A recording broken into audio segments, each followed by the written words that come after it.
আওয়ামী লীগের 15.5 বছরের শাসনামলে 28 লাখ কোটি টাকা পাচার হওয়ার ঘটনায় বিস্ময় প্রকাশ করেছে বিএনপি। নেতারা বলেছেন, টাকা পাচার করায় দেশ অর্থনৈতিকভাবে ধ্বংস হয়ে গেছে। পাচারকৃত অর্থ ফেরত আনতে সরকারের উদ্যোগ প্রয়োজন। একই সঙ্গে দলীয়ভাবে আওয়ামী লীগ সরকারের অর্থ পাচার সহ পুরো অর্থনীতি নিয়ে একটি শ্বেতপত্র প্রকাশ করা হবে। এজন্য কয়েকজন নেতাকে দায়িত্ব দেওয়া হয়েছে। গত সোমবার রাতে অনুষ্ঠিত বিএনপির সর্বোচ্চ নীতি নির্ধারণী ফোরাম জাতীয় স্থায়ী কমিটির সভায় এ সিদ্ধান্ত নেওয়া হয়। বৈঠকে বিএনপির নীতি নির্ধারকরা বলেন, বাংলাদেশে ইসকনের কর্মকাণ্ড ও ভারত সরকারের বক্তব্য একই সূত্রে গাঁথা। এটি পরিকল্পিত।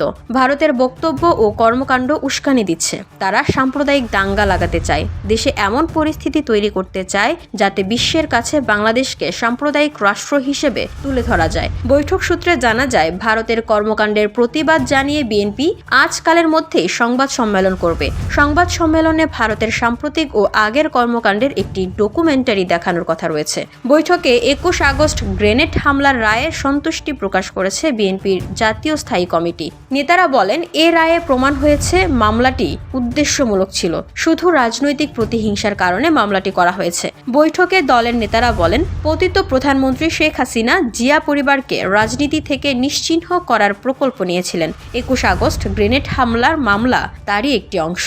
লন্ডন থেকে ভার্চুয়ালি যুক্ত হয়ে বৈঠকে সভাপতিত্ব করেন বিএনপির ভারপ্রাপ্ত chairman Tarique Rahman. VOD Bangla news desk.